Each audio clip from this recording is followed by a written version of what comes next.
지난 시간에 그 했는 거 다 꺼내보세요. 꺼내가지고.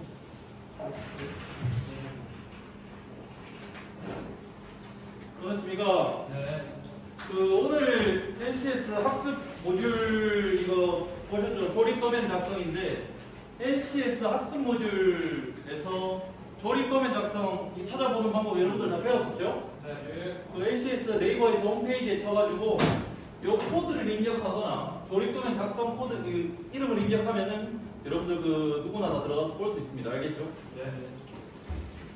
일단 저 페이지 쌤이 나눔지 준 거 한번 봅시다. 나눔지 준 거 봅시다. 첫 페이지 왼쪽이 제목이 돼 있고 오른쪽에 축이라고 나와 있습니다. 그죠? 네. 여러분들 축에 대해서 배웠습니까? 지금까지 네. 배운 적이 있습니까? 네. 축에 대해서 아는 사람 손 한번 들어보세요. 축 개념이 어떻게 됩니까? 축에 대해서 축의 개념. 축의 개념. 축 어디서 들어왔습니까? 축. 축. 뭐가 집어 들어와서 뭔가 돌 것 같은 그런 느낌이 들죠? 그렇죠? 여러분들 선반 가공하면서도 만든 게 뭡니까? 축을 만들었죠? 그렇죠? 이 축이라는 것은 한번 개념 봅시다. 회전 운동을 하여 동력을 전달하는 것으로 2개 이상의 베어링으로 지지는 형태. 여기서 베어링이라 하는 게 뭡니까? 베어링. 여러분들 그 조그만한 링에다가 안에 구슬들이 들어가서 팽팽 도는 거 알죠? 네. 여러분들 베어링의 가장 큰 목적이 뭔 것 같습니까? 가장 큰 목적이. 가장 큰 목적이 왠지 잘 돌게 해야 할 것 같죠? 네. 근데 베어링은 사실 가장 큰 목적은 축을 지지하기 위한 것입니다. 그렇죠? 근데 회전하는 축을 지지하기 위해서는 뭔가 잡고 있으면 어떻게 됩니까? 회전을 못하게 되죠. 그래서 베어링으로 지지를 하는 겁니다.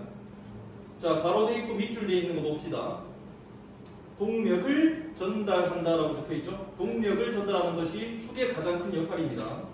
그리고 밑에 축의 지름 규격에 대해서 봅시다. KSB 0406에 대해서 우리 배웠지요? 네. 배웠죠. B가 뭡니까? 기계죠. 네. 이 기계. 그 KS 규격 안에 B라고 하면은 기계인데 그 중에 0406번으로 축의 지름 규격에 대해서 나와 있습니다. 밑에 이 축의 주요 내용은 구름 베어링의 주요 치수, 원통 축 끝지름과 표준수에 의해 규정된 규격이 이렇게 나와 있습니다. 여러분 밑에 사진 한번 봅시다. 그림. 앞에 프레젠테이션에 나와 있죠? 여러분들 자료에는 없어요. 앞에 이게 뭡니까 이게? 이게 뭡니까? 본 적 있습니까? 본 적 있습니까? 이 도면은 축인데 전산응용 기계제도라고 자격증이 있죠. 전산응용 기계제도. 여기서 이렇게 그려가지고 여러분들이 이제 수업 다음 시간에는 오늘은 개념에 대해서 배우고 다음 시간에는 이 내용에 대해서 리뷰를 한 다음에 이 도면을 한번 그리는 것으로 하겠습니다. 여기 간단하게 설명해 주면은 여기에 키 같은 거를 이렇게 고정을 해가지고 회전을 하고 이게 축입니다. 알겠지요? 자, 그리고 축의 도시 방법을 봅시다. 축의 도시. 여러분들 받은 것은 2페이지에 축의 도시 표시라고 나와 있습니다. 그렇죠? 그 내용을 조금 쉽게 정리해 놓은 겁니다. 축에 대해서. 하나, 둘, 셋, 넷, 다섯, 여섯. 여러분들 이것만 알면은, 요것만 암기하고 있으면은 축에 대해서 제도를 할 수가 있습니다. 가장 중요한 내용부터 보겠습니다. 등각부상도와 제도 보기 위에 나와 있죠. 간단한 말이 우리가 IS 도면을 보는 것처럼 3차원적으로 보는 것, 그리고 2D 도면으로 표시해 놓은 거 우측에 이렇게 나와 있습니다. 비교해 보시기 바랍니다. 첫 번째 거 제도 방법 읽어보겠습니다. 중심선을 수평 방향으로 놓고 축을 옆으로 길게 놓은 상태로 제도한다. 이게 무슨 말이냐? 중심선을 수평 방향으로 놓고 우리가 요 중심선 보이죠? 1점세선으로 되어 있는 중심선 보입니까? 네. 마우스 포인트로 이거 가르쳐 줄게요. 여기 보입니까? 네. 여기에 포인터에 펜. 네, 이거 보이죠? 요거 1점세선입니다. 이거 까먹었을까봐 리뷰를 한번 할게요. 자, 이거 뭡니까? 이거 1점세선. 아, 네. 여기에 점이 2개 있으면 뭡니까? 2점세선. 그렇죠? 알아두십시오. 여기 1점세선으로 표시를 하는데 중심선을 수평 방향으로 놓고 축을 옆으로 길게 놓은 상태로 제도한다. 만약에 이렇게 안 한다면 어떻게 합니까? 여러분들 이거를 수직으로 이렇게 놓진 않는다는 겁니다. 알겠습니까? 네. 자, 축을 가공할 때 가공의 편리성을 위해 가공 방향을 고려하여 제도한다라고 되어 있습니다. 가공 방향을 고려하여. 그러니까 여기 보면은 가공 방향이 어디로 됩니까? 우리 선반 가공을 한다 그러면은 이 방향이 수평 방향이 되겠죠. 이 방향으로 늘려놓고 제도를 한다는 겁니다. 그 세 번째 게 좀 중요합니다. 축은 원칙적으로 길이 방향으로 절단하여 도시하지 않는다. 길이 방향으로 절단하여 도시하지 않는다. 다만 키 홈의 형상을 표시할 필요가 있을 경우에는 부분 단면도로 나타낸다. 이 도면을 그릴 때도 도면을 그릴 때도 이 여러 가지 그리는 방법이 있긴 한데 방법이 있긴 한데 요 축의 방향 요거 상관없이 키홈을 그릴 때 키홈 아까 전에 봤죠? 요 도면을 보면은 요 부분 요런 부분이 키홈입니다. 키홈은 뭔가 들어오는데 고정을 시켜야 되기 때문에 딱 끼워가지고 이것이 맞물려서 동력을 전달할 수 있게 직접적으로 그 역할을 하는 것을 키라고 합니다. 키. 그래서 키를 딱 끼우면은 정상적으로 놓을 수 있겠죠. 그거를 표시해야 되는데 옆에서 이렇게 놓고 보면은 보이지 않는다는 거죠. 그래서 부분적으로 이 키홈에 대해서 모식을 해야 되는데 그 방법은 이렇게 물결같이 동글동글하게 그린 다음에 패칭을 표시하고 중심선을 놓는다. 이 중심선은 우리가 키홈이 이렇게 있다 치면은 요 원과 요 원 요것이 중심선이라는 거죠. 요것이 중심선. 요 중심선을 표기해 놓은 겁니다. 자, 읽어보겠습니다. 키홈의 형식을 표시할 필요가 있을 경우에는 부분 단면도로 이렇게 나타난다는 겁니다. 자, 다음으로 단면 모양이 같은 긴 축이나 긴 테이퍼 축 등은 중간 부분을 파단하여 짧게 표현하고 전체 길이를 지시한다. 단면 모양이 같은 건 긴 축이나 긴 테이퍼 축은 중간 부분을 파단하여 짧게 표현하고, 그러니까 길이가 무작정 긴데 이걸 다 표기를 할 수는 없습니다. 길이가 무작정 긴데 그러면 어떻게 합니까? 우리 지도 같은 데 보면은 물결로 이렇게 해가지고 간략하게 표시한 게 있죠. 동일합니다. 이 부분을 조금 이렇게 표현을 해서 여기 사실은 82 정도라 치면은 이거를 또 끊어서 이렇게 표기를 한 거죠. 그래서 실제 길이는 요 길이를 보는 게 아니라 적혀 있는 수치를 봐야 됩니다. 자, 다음으로 축에 단을 줄 때 부분의 치수를 지시한다. 단을 줄 때 부분의 치수를 지시한다. 단 밑에 나와 있죠. 단 어쩌고저쩌고 나와 있습니다. 축에 단을 줄 때 어느 부분이냐면은 요 부분입니다. 이 부분. 축에 단. 우리 선반 가공할 때 계단 가공 해봤잖아요. 계단 가공. 이 단을 표시할 때는 요렇게 표시를 한다는 겁니다. 요 표기 방법입니다. 이게 뭐 어떻게 계산적인 그런 것들이 아니라 이렇게 표기를 한다는 겁니다. 자, 밑에 축 끝에 못따기를 하고 못따기 치수를 지시한다. 못따기를 하고 못따기 치수 여기 나와 있죠. 못따기 C1이라고 되어 있습니다. 그러면 1mm의 사이즈로 못따기를 진행한다고 보면 됩니다. 축 끝에 못따기를 하고 못따기 치수를 지시한다.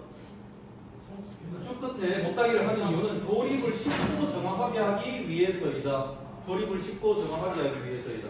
조립을 쉽고 정확하게 하기 위해서이기도 하지만 못따기를 하는 또 큰 이유 중에 하나가 이 도장과 관련되어 있습니다. 우리 예를 들어 이렇게 된 제품인데 페인트를 이렇게 칠했어. 페인트를 이렇게 칠했는데 항상 얼마나 빨리 닳습니까? 요 부분이 빨리 닳죠. 빨리 닳아가지고 앞으로 드러나게 돼 있죠. 근데 못따기를 이렇게 하거나 우리 라운드 못따기를 진행하면은 부드럽게 덮이면서 끝부분만 부분적으로 마모가 돼서 드러나는 그런 것들이 좀 줄어들겠죠. 그래서 못따기를 하는 이유도 있습니다. 다음으로 커플링에 대해서 보겠습니다. 커플링 벽.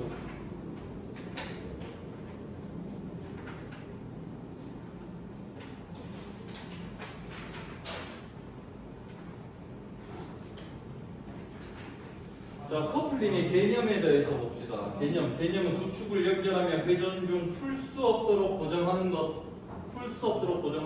풀 수가 있으면은 그렇지고 풀 수가 없으면은 커플링입니다. 커플링.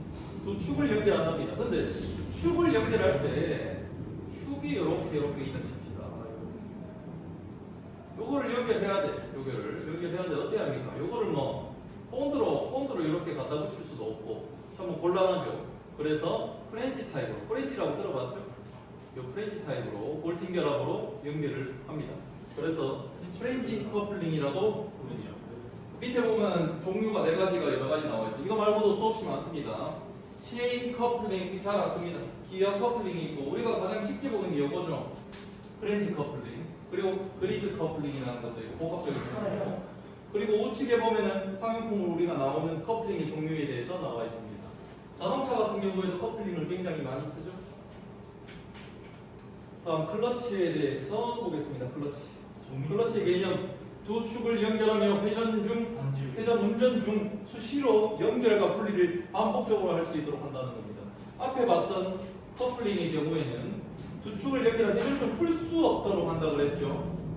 근데 클러치 같은 경우에는 분리와 연결을 이게 원할 때 반복적으로 할 수 있다는 말입니다. 밑에 보면은 자동차 클러치가 작동하는 방법에 대해서 쌤이 연결을 좀 해놨습니다. 봅시다. 클러치 페달에 우리 뭐가 다입니까? 우리 발에 힘이 대이죠. 발이 힘이 대이면은 이 실린더로 유압이 작동하고 해서 작동해서 이게 물리고 떨어지고 하면서 기어가 맞물리고 회전하는 그런 힘이 동력이 전달이 되는 것입니다. 다음 클러치 종류 3가지를 한번 봅시다. 3가지를. 이 3가지만 알면 됩니다. 첫 번째 맞물린 클러치가 있고 마찰 클러치, 유체 클러치가 있습니다. 마찰 클러치, 유체 클러치, 맞물린 클러치 이렇게 있는데 맞물린 클러치는 우리 말 그대로 여기에 이빨과 같이 그 맞물리는 거죠. 맞물리는 거. 읽어보겠습니다. 내용을. 두 개의 프렌치 턱을 이용하여 서로 맞물려 동력을 단속. 턱을 이용한답니다. 이 부분이 턱이죠.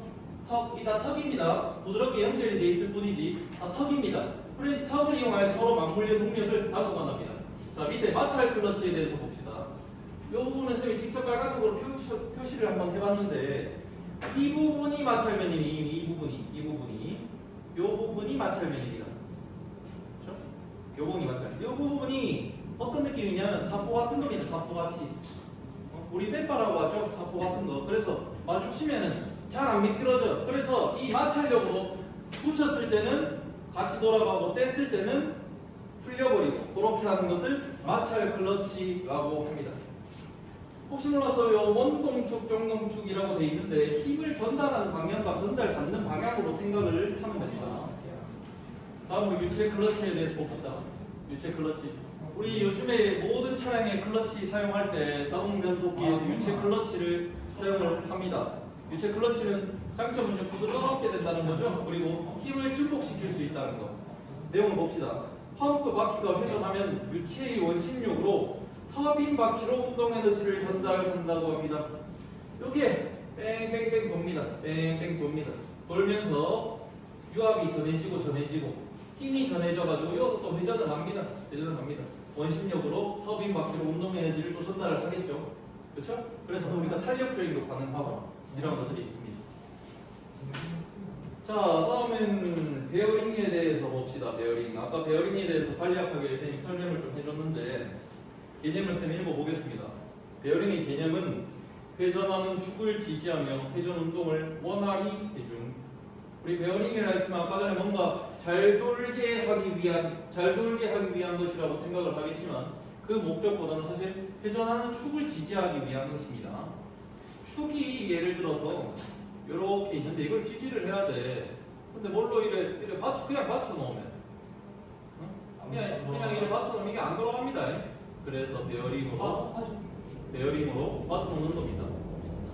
저널이라는 게 있습니다. 저널. 나중에 그림도 보여줄 텐데 베어링과 접촉하고 있는 축 부분, 이 부분에 부딪히고 있는 부분이 있습니다. 이 부분이라고 할 수 있죠. 이 부분을 저널이라고 합니다. 이 단어를 그냥 알아보십시오. 베어링의 종류 2가지가 있습니다. 접촉 상태에 따라 분류할 수 있고 힘 작용하는 방향에 따라서 분류할 수 있습니다. 접촉 상태에 따라서 어떻게 접촉을 하는가, 그 방법적인 것에 따라서 분류를 할 때는 미끄럼 베어링과 구름 베어링. 여기 보면 나와 있죠. 미끌미끌 하겠죠. 이쪽에 실제로 우리가 기름 같은 거를 조금 이렇게 발려줍니다. 기름 같은 거를 발라가지고 회전이 잘 되도록 하는 게 미끄럼 베어링입니다. 구름 베어링 봅시다. 구름 베어링이라 하면은 요 안에 롤 같은 게 있죠. 볼 같은 게 있죠. 볼 롤러가 있어가지고 떼굴떼굴 구른다 해서 안에서 떼굴떼굴 구른다 해서 구름 베어링이라고 하는 겁니다. 힘 작용 방향에 따라서 한번 봅시다. 힘 작용 방향에 따라서 아까 전에 접촉하는 상태에 따라서 여기에 뭐 기름을 발라가지고 잘 돌아가게 할 것인가, 요 볼이나 롤러로 돌아가게 할 것인가, 여러 가지 그 이유 목적이 있지만 요거는 힘 작용 방향이랍니다. 힘이 어디서 작용하냐에 따라서, 그렇죠? 레이디얼 베어링, 우리 수직과 수평을 영어로 한 거랑 똑같죠? 레이디얼 베어링. 그리고 수평 같은 경우는 스러스트 베어링이라고 요렇게 여기 표시해 놓은 게 요게 이제 그 볼입니다. 볼. 여기도 볼이겠죠? 그렇죠? 요게 근데 여기 보면은 요 턱이 져 있죠? 이거 왜 그렇습니까? 수직으로 이렇게 놓는데, 수직으로 놨는데 이거 그냥 놓으면 쑥 빠져버리죠. 그래서 요 턱이 있습니다. 자, 이제 요게 중요합니다. 베어링 개념이라 하면은 뭐 별로 볼 게 없는데 실제 우리가 중요한 것은 제도이기 때문에 베어링의 표기 도시 방법에 대해서 봅시다. 자, 우리 세 단계로 나타냅니다. 첫 번째, 베어링의 계열 기호, 더하고 너비 계열 기호 0, 지름 계열 기호 2의 깊은 홈볼 베어링의 경우 이렇게 62로 나타냈습니다. 자, 다음 06이라고 나와 있습니다. 06. 안치름 번호, 안치름이 30mm, 그리고 NR 궤도륜 모양 기호, 멈춘 링구지 이렇게 돼 있는데 밑에 이 표를 한번 보면 됩니다. 표. 이 번호와 안치름이 다 나와 있죠. 이 번호도 다 나와 있고 이것에 따라서 나타내면 되는데 사실 그 제도하면서 제일 중요한 것은 회사를 가게 되면은 베어링에 대한 그 제도가 이미 다 그려져 있습니다. 근데 어떻게 베어링을 적용할 것인가? 그 기준이 뭡니까? 사이즈죠, 사이즈. 그 사이즈를 보는 방법이 중요합니다. 자, 밑에 베어링의 도시 방법과 호칭 번호 기 이것을 추가적으로 좀 보려면 KSB 0004라고 케이스 규격집 보는 법 알려줬었죠. 그걸로 보면 됩니다. 우리 왼쪽에 약도가 있고 간략도가 있습니다. 약도가 있고 간략도. 약도는 약식으로 이렇게 그려놨는 거죠. 그래나는 딱 봐도 베어링으로 돼 있죠. 근데 간략도 이렇게 그려져 있어도 알아야 됩니다. 뭘 보고 알아야 됩니까? 요것을 보고 알아야 돼요. 요것을 보고.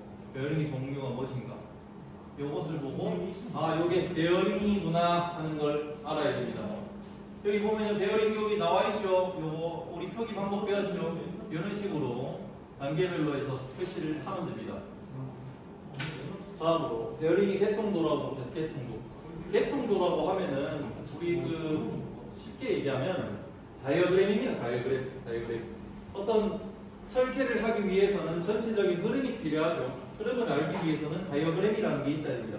다이어그램이라는 게 뭐냐면은 여기에 큼직한 장비라든지 어떤 기구들을 갖다 놓고 배치해 놓고 이것을 연결시키는 이런 배관이나 아니면 이 파이프 같은 것들을 갖다 놓고 이걸 어떤 베어링으로 어떻게 할 것인가 대략적으로 넣어서 전체적으로 한눈에 본 다음에 이것이 타당한가를 판단하는 것, 그것을 개통도로 봅니다. 개통도를 그리고 나면은 회사 같은 데 가면은 이 부분 설계하는 사람 따로 혹은 작업하는 사람, 이 부분 설계나 작업하는 사람 따로 다 부분적으로 하는 사람이 따로 있습니다. 전체적으로 보기 위해서 이렇게 보는 겁니다. 기본 도면에도 이게 다 나와 있습니다. 나중에 회사 가게 되면은. 그래서 오른쪽에 봅시다. 구름 베어링, 깊은 홈볼 베어링, 앵귤러 볼 베어링, 자동 주심볼 뭐 여러 가지 있죠. 여러분 인터넷에 찾아보면 사진이 잘 나오니까 다음 시간에 과제 외울 때는 요거를 다 찾아서 옵니다. 자, 벨트 풀리 봅시다.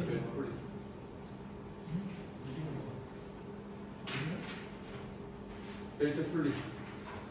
벨트 풀리의 개념 읽어봅시다. 벨트 풀리. 벨트로 바퀴를 감아 마찰에 의해 공력을 전달하는 장치로서 이때 사용하는 바퀴를 벨트 풀리라고 한다. 벨트 풀리는 크게 두 가지로 구분이 됩니다. 벨트와 벨트 풀리. 벨트라면 여기 뭐 직물 같은 형태가 있을 수도 있고 고무로 돼 있을 수도 있고 여러 가지 그 방법적인 게 다 있습니다. 또 여기에 벨트 풀리가 또 있습니다. 그 벨트와 벨트 풀리를 구분해야 되는데 여기 까만 색깔 요게 벨트입니다. 벨트. 그리고 요 동그란 거 요거는 벨트 풀리입니다. 벨트 풀리. 일체형과 분할형이 있답니다. 평벨트 풀리. 그러니까 요런 것들 평벨트 풀리인데 일체형과 분할형이 있고 바깥 둘레면의 모양에 따라 C와 F로 구분. 이게 표기 방법이죠. 표기 방법은 크게 5가지로 이렇게 나타납니다. 명칭, 종류, 호칭 지름, 호칭 너비, 재료. 예를 들어 이렇게 나타낼 수 있죠.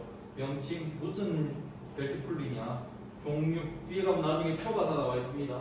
종류 그리고 호칭의 지름과 너비 그리고 재료가 무엇인가, 주철인가, 주강인가 이런 것들 적어줌으로써 표기를 할 수 있습니다. V 벨트 풀리 우리 아까 여기 봤던 평 벨트 풀리랑 유사한데 뭐가 다르냐? 자세히 보면은 이 V자 옴이 있어요. V자 옴. 좀 더 잘 맞물리겠죠? 맞물림이 조금 더 좋습니다. 마찰이 있기 때문에 조금 더 맞물림이 좋습니다. 용도에 따라서 사용하면 되겠죠. 다음으로는 벨트 풀리 표기 방법 이것도 봅시다. 이 V 벨트 풀리 말하는 겁니다. V 벨트 풀리는 표준번호 또는 명칭 나타냈죠? 호칭, 지름 그리고 벨트의 종류, 풀리의 종류 이렇게 나타내는데 이 V 벨트 풀리의 종류 요거는 여기에 KSM63653호에 여기 나와 있는데 쌤이 부분적으로만 나온 겁니다. 부분적으로만. 지금 다 나와 있습니다. 이게 B, T, H, A, B 다 나와 있습니다. 그래서 그거에 따라서 이 사이징을 보고 그 종류 이런 거를 찾아가지고 제도에 적용을 하면 됩니다. 혹은 제도에서 여러 종류로 나타나세요 하면은 반대로 찾아가지고 그려주면 되겠죠. 자, 풀리의 종류에 대해서 봅시다. 풀리의 종류. 보스에 따라 분류를 한다면 그럼 보스가 뭐냐? 바퀴나 축, 이음 등에서 충분한 너비와 살 두께를 가진 축을 싸는 부분이라고 나와 있습니다. 이 부분이죠. 표기를 해놨습니다. 요 보스죠, 여러분.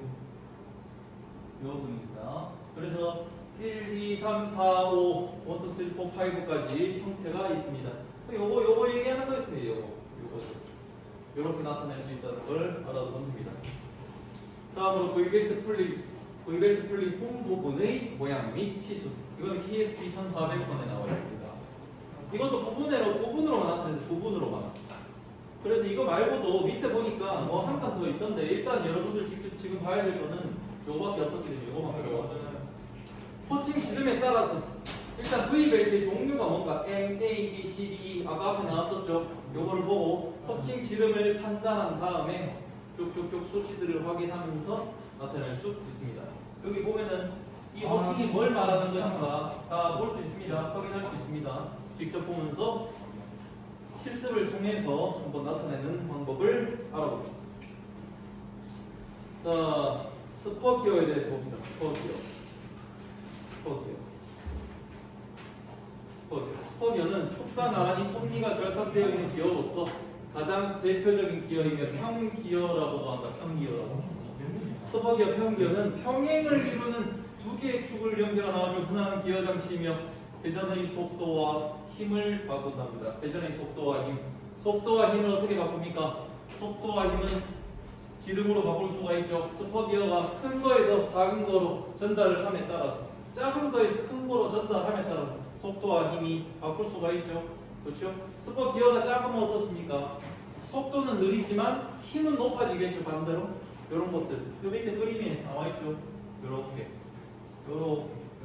가장 일반적인 그 우리가 머릿속에 생각하고 있는 기어를 스퍼기어라고 하는 거죠. 스퍼기어 표시 방법. 스퍼기어 표시 방법은 이것은 대부분 시험에서 특히 생산 자동화죠. 이런 것들에서 굉장히 그 단골 메뉴입니다. 자, 도시 방법에 대해서 봅시다. 1번 기어는 약도로 나타내며 정면도와 측면도로 나타낸다. 약도 아까 봤었죠? 약식으로 나타낸 거라는 말로 알아들으면 됩니다. 자, 정면도와 측면도로 나타낸답니다. 스퍼기어. 어떤 게 정면도 같습니까? 왼쪽, 오른쪽. 헷갈리겠죠? 정면도가 왼치 동그란 부분 앞에 스퍼기어 앞에 부분이 정면도 같겠지만 아까 축을 볼 때 배웠죠? 이렇게 옆으로 나란히 놓고 그린다 했잖아요. 그럼 우리가 기어가 보면은 이렇게 달리거나 요 앞에 이렇게 달릴 거 아니에요. 그러면 이 부분이 정면도인 겁니다. 그래서 이게 정면도입니다. 요 옆에서 쳐다보는 것 이게 측면도. 그래서 기어는 약도로 나타내며 정면도, 측면도 이렇게 나타낼 수 있다는 겁니다. 여기에 뼈좀 튀어나오고요. 키홈이 있죠. 키홈이 여기에 딱 걸쳐지면은 회전할 때 같이 돌아가겠죠. 두 번째, 정면도는 축의 직각 방향, 측면도는 축 방향으로 그린다. 축의 직각 방향. 정면도는 이제 정면도 보이죠? 축의 직각 방향. 이 축이 여기 있으니까 그리고 측면들은 축 방향, 그 축이 여기 이렇게 나타내져 있죠. 자, 그리고 3번 이 뿌리원은 가는 실선으로 그린다. 이 뿌리원은 가는 실선. 단 정면의 단면도 표기 시에는 굵은 실선으로 그린다. 그러니까 우리가 눈에 나타내는 것은 실선으로 나타낸다 보면 됩니다. 그렇게 이해하면 됩니다. 그리고 4번 이끄도는 굵은 실선으로 나타낸다. 왜 굵은 실선이겠습니까? 가장 바깥면에 이 부분을 전체 외형의 가장 바깥 부분이죠. 그래서 굵은 실선으로 그린다고 이해하면 됩니다. 5번 피치원은 가는 일점세선으로 그린다. 피치원이 뭔가? 피치원. 우리 기어의 이가 있죠. 이 맞물리는 부분을 하나하나 모두 이은 것이 피치원입니다. 이 피치원의 경우에는 가는 일점세선으로 그린답니다. 우리가 가는 일점세선으로 그리는 경우에는 축의 어떤 중심부를 또 가는 일점세선으로 그렸었죠. 자, 6번 피치원의 지름을 기입할 때에는 치수 숫자 앞에 PCD를 기입합니다. 이게 영어로 피치 서큘러 다이아메라, 이거를 PCD로 기입을 한답니다. 이 그림에 보면 나타내 있죠. 여기에 여기 나와 있습니다. 이렇게 PCD를 기입한다고 합니다. 이 목표는 이렇게 나와 있습니다. 이쪽만 목적에 맞게 만든 표 여기 있습니다. 이 목표에는 시험도 있고 램프 이수 지름이 어떻게 되는지 뭐 정밀도 어떻게 이런 것들 내용이 적혀 있는 겁니다. 요거랑 같이 옆에 이렇게 알려 있습니다. 다음으로 체인과 스프로킷에 대해서 스프로킷 휠에 대해서 봅니다. 자, 마지막입니다.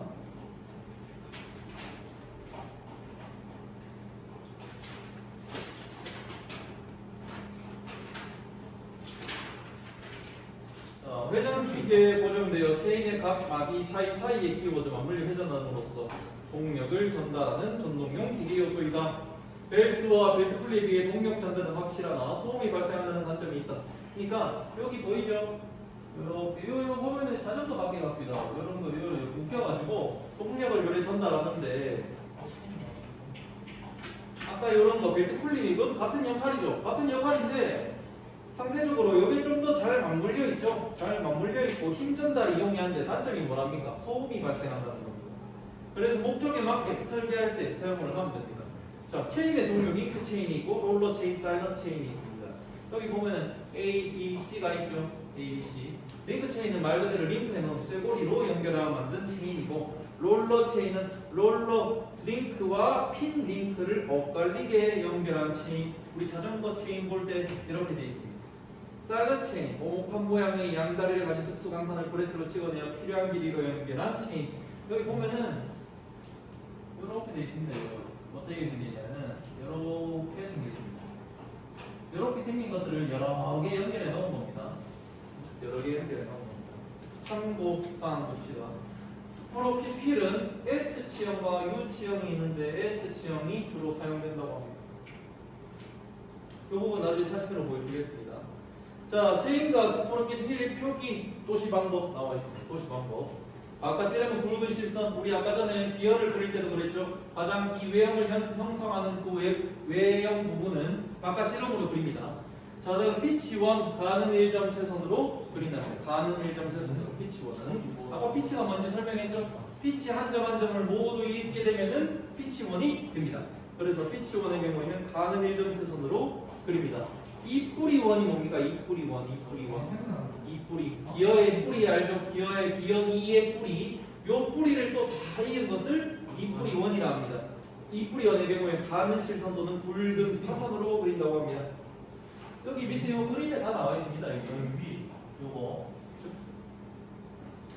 자, 그리고 정면도. 요거 얘기하는 겁니다.